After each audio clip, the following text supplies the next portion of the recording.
Ele foi parado por seres que não eram humanos. Olá, pessoal! Se você gosta desse tipo de vídeo, já se inscreve no canal e deixe seu like para acompanhar mais histórias como essa.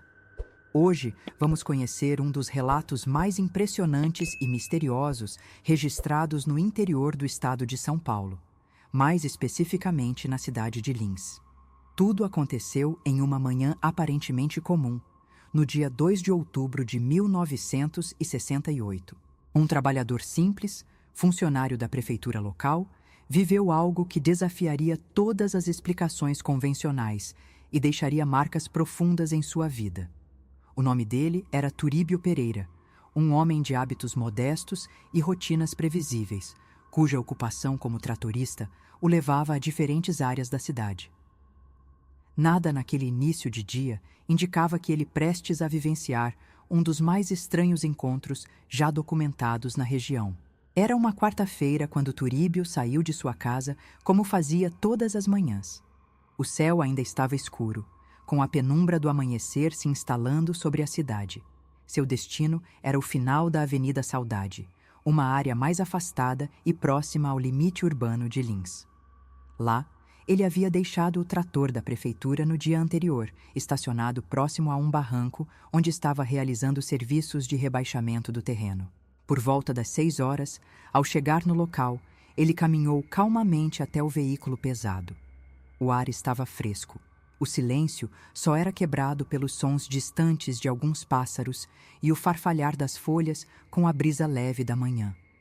Nada parecia fora do normal, até que algo no ambiente chamou sua atenção de maneira abrupta.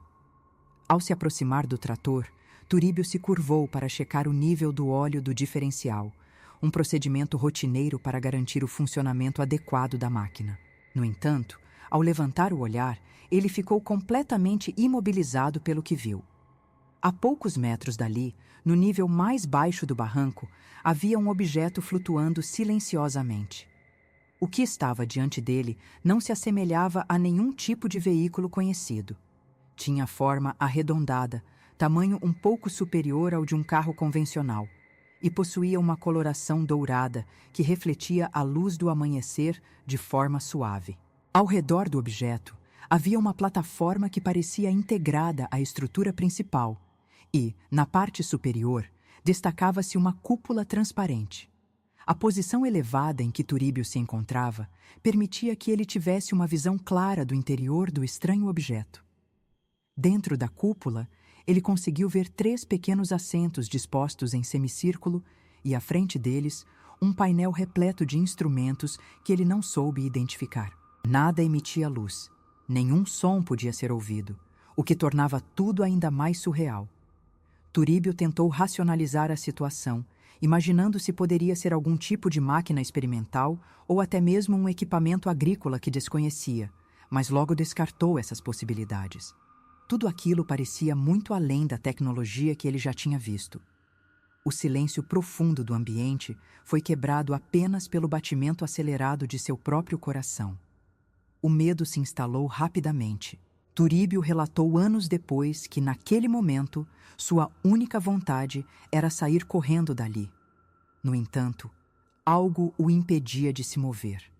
Não era apenas o pânico, mas uma sensação física de paralisia parcial. Mesmo assim, ele conseguiu observar em detalhes o que acontecia ao redor do estranho artefato. Foi então que ele percebeu que não estava sozinho. Lentamente, figuras começaram a se movimentar ao redor da nave, saindo de trás de arbustos e da própria sombra do objeto flutuante. Eram 4 seres humanoides, todos de estatura média, cujas roupas chamavam a atenção imediatamente. Aquele momento marcaria o início de um dos trechos mais intrigantes de seu testemunho. Os 4 seres se destacavam pela uniformidade de suas vestes e pelo comportamento metódico. Eles não falavam entre si, mas agiam como se cada um soubesse exatamente o que fazer. Um deles estava posicionado sobre a plataforma da nave e segurava algo semelhante a um bastão metálico, com aparência de instrumento ou, talvez, uma arma. O segundo estava ajoelhado no chão, recolhendo porções de terra com um pequeno recipiente e levando para dentro do veículo. O terceiro se aproximava cautelosamente do trator de Turíbio, examinando o motor com grande interesse, como se buscasse compreender a função da máquina. O quarto estava dentro da cúpula, sentado em um dos banquinhos, com os olhos fixos no trabalhador. Turíbio ficou especialmente impressionado com a aparência dos seres. Apesar das roupas que escondiam quase todo o corpo, uma túnica azul escura que cobria a cabeça e descia até os pés. O rosto deles estava claramente visível. Era um rosto semelhante ao humano, mas com traços incrivelmente suaves e simétricos. A pele tinha uma textura tão lisa que parecia artificial.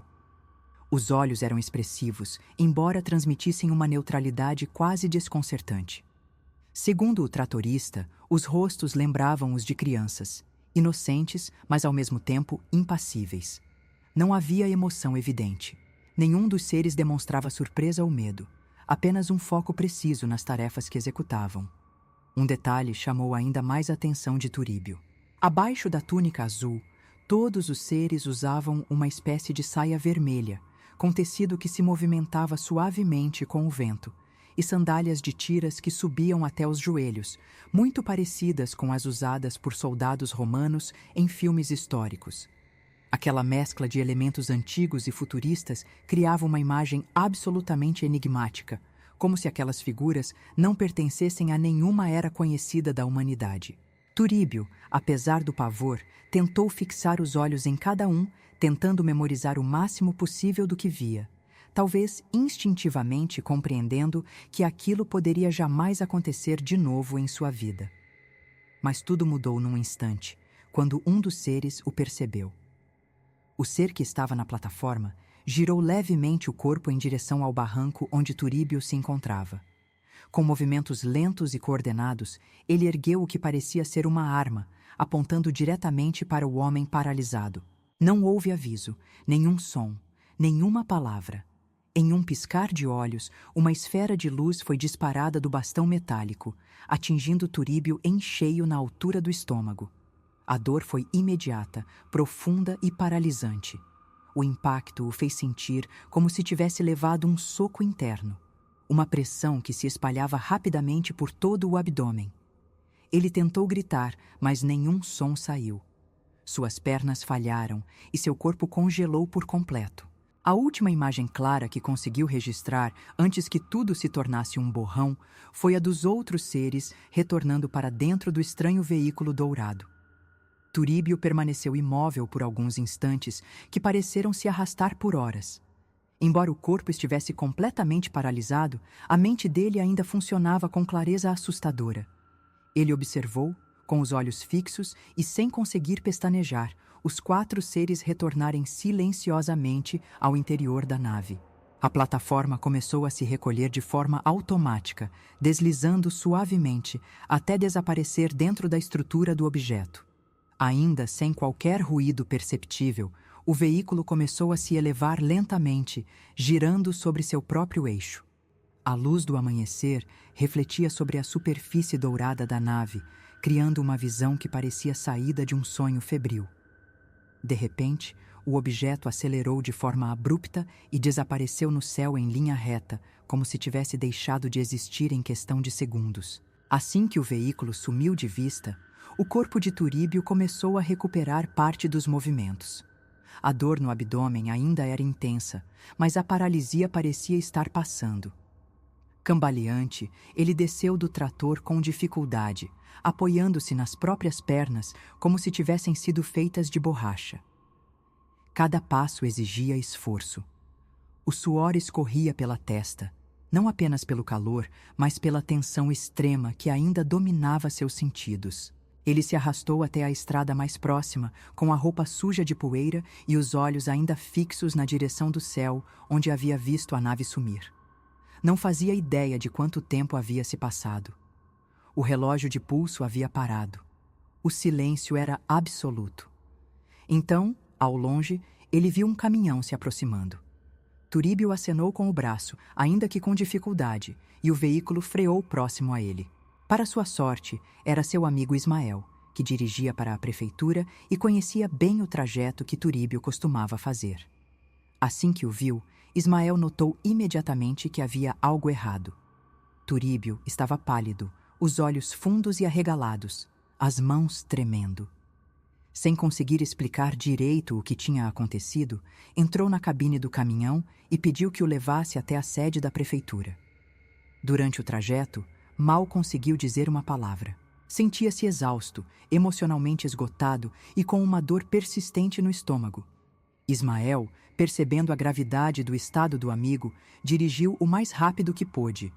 Ao chegar na prefeitura, funcionários notaram imediatamente o estado debilitado de Turíbio. Ele foi atendido de forma emergencial e, embora não apresentasse ferimentos visíveis, sua aparência causava preocupação. Tinha olheiras profundas, o olhar vago e uma palidez incomum. Enquanto recebia atendimento médico básico, começou a relatar, aos poucos, o que havia presenciado. Os colegas ouviram o relato com espanto, mas sem conseguir encontrar explicações. A notícia se espalhou rapidamente entre os funcionários, e em poucas horas já circulava pela cidade de Lins que um homem havia tido um encontro com seres desconhecidos na Avenida Saudade. Embora houvesse ceticismo entre alguns, o estado de Turíbio era incontestavelmente real. Nos dias seguintes, Turíbio permaneceu recluso em casa. Evitava contato com estranhos e, em vários momentos, foi tomado por crises de choro e ansiedade. Dormia mal, com pesadelos constantes, acordando durante a noite com a sensação de estar sendo observado. Os familiares, preocupados, tentaram convencê-lo a buscar ajuda psicológica, mas ele recusava. Não queria ser tratado como alguém fora da razão. Então, em um fim de semana, um carro preto parou discretamente em frente à sua residência. 3 homens desceram e conversaram com ele por alguns minutos. Não usavam uniforme, mas se identificaram como representantes de uma unidade da Força Aérea. Turíbio hesitou, mas aceitou acompanhá-los, sem informar ninguém para onde iria. Foi levado até uma instalação militar no interior do estado de São Paulo. O local, que ele nunca soube o nome ou a localização exata, parecia ser um centro isolado, com vigilância rígida. Nos 3 dias seguintes, foi submetido a diversos exames clínicos, interrogatórios e testes neurológicos. Os militares perguntavam repetidamente os mesmos detalhes sobre o ocorrido: a forma da nave, a aparência dos seres, a sequência dos eventos, o tipo de luz que o atingiu.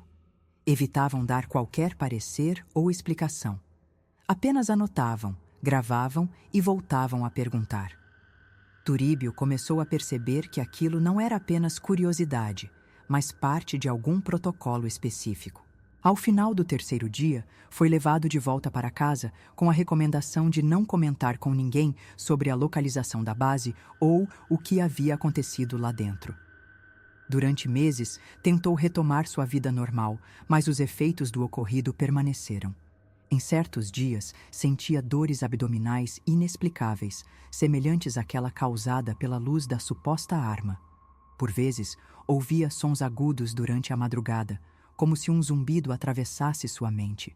Evitava passar perto do local onde tudo aconteceu e se recusava a falar publicamente sobre o caso. A vida seguiu seu curso, e com o tempo, o episódio passou a ser comentado apenas em rodas específicas de ufólogos e entusiastas do fenômeno. Turíbio, no entanto, jamais esqueceu cada detalhe do que havia presenciado naquela manhã de outubro. Anos mais tarde, já morando na capital paulista, ele acreditava que tudo havia terminado. Construiu uma nova rotina, mais urbana, mais distante das memórias daquele dia.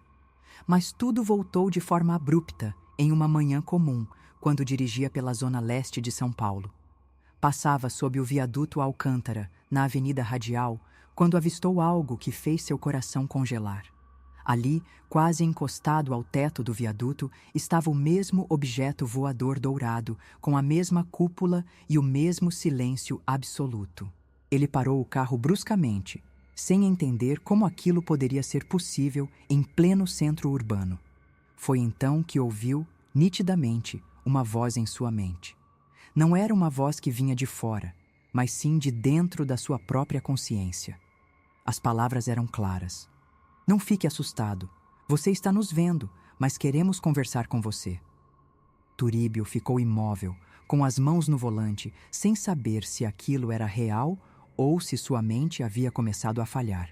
A voz continuou, dizendo que eles não eram humanos, que viviam em um mundo localizado dentro da Terra e que sua espécie era mais evoluída em diversos aspectos. Explicaram que tinham interesse em realizar uma experiência com ele, mas garantiram que não fariam mal algum.